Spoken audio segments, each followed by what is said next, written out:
Maagang-maaga pa lang ito na ang nakita ko. Gumawa pala kami ngayon ng DIY unan. Kinukulang din ba kayo sa unan? Paano kahit mga paa ninyo inilalagyan niyo ng unan, mas minsan nagkakaunan pa ang paa kaysa sa ulo. Ito nga guys, naghanap tayo ng tela na puwedeng paglagyan natin ng mga foam at iba, bulak. Yun guys, nanggaling yun sa mga pinaglumaan naming unan na medyo pangit na yung kanyang cover, yung tipong pinagpawisan natin. Minsan 'di ba pagka natutulog tayo, pinapawisan tayo at hindi maiwasan na nag-iiba yung amoy ng ating unan. At yung iba nga ay nagkakaroon ng kuto-kuto at yun ang hindi natin maiiwasan sa unan.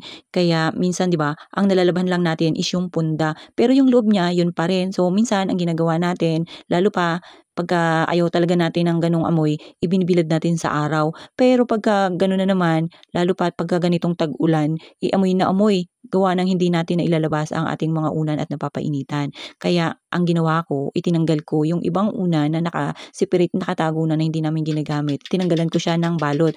At yan, nakahanap nga ako ng tela na hindi na namin ginagamit. Ito nga, habang ginagawa namin, nagkakat kami ng tela, ito si nanay, nagluluto na rin ng para sa kanyang alaga.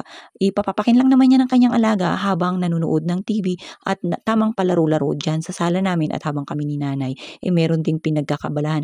Ganun lang yun para hindi siya nanggugulo dito sa atin. Yan, tinulungan ko na nga pala ito si nanay sa pagkakat kasi wala siyang idea kung gaano kalaki yung gagawin nating unan. Nahati nga pala namin ito sa 3. So meaning 3 unan ang magagawa natin. Yan, medyo malalaki nga yan. Pero dahil wala nga dito yung ating makina, nandun pala sa kapitbahay, pinahiram ko guys ang ating makina at tayo naman ang nawalan. So ang gagawin natin para lumiit siya konti is papatahian natin dito kay nanay sa gilid para medyo lumiit-liit at magandang tignan. Sakto naman yung regular size na una natin. Dito pa nga kami sa kusina nag-cut nitong tela. Kasi guys, nagbabantay rin siya ng kanyang niluluto kanina. Ako na ang nag-adjust. And after nga, dito ko na rin pinatahian sa loob para mailatag niya sa table.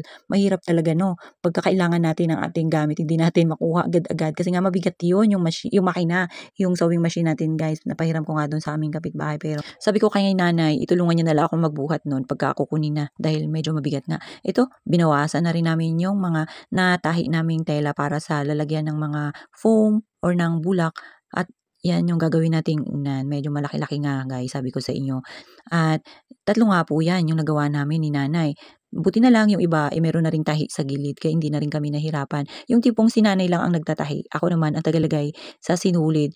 Parehas rin naman na malabo na ang aming mata. Ang kaibahan lang, ako lang ang merong salamin at siya ay wala. And pagkatapos niyan, ibumaba na kami dito sa baba dahil dito nga ito nakalagay. Pinatuyo ko pa yan siya. Guys, tinanggal ko sa mga dati nilang lalagyan at pinatuyo ko siya, nilagay ko sa initan para kahit papaano matuyo-tuyo naman at mag-iba yung amoy. Saka ko pinalagay dyan kay nanay sa mga lagayan. At kahit na nga natahian na namin sa gilid, medyo malalaki pa rin pala ito yung aming nagawa. Pero okay lang, sakto lang din dahil minsan itamang yakap-yakap lang din sa mga unan. At yan, meron nga pala kami dyang nagawa na 3 pirasong malalaki. Tapos nga yan, ipatatahian natin at palalagyan na natin ng punda. Bibigyan na rin natin ng unan syempre si nanay dahil kulang nga ang kanyang unan.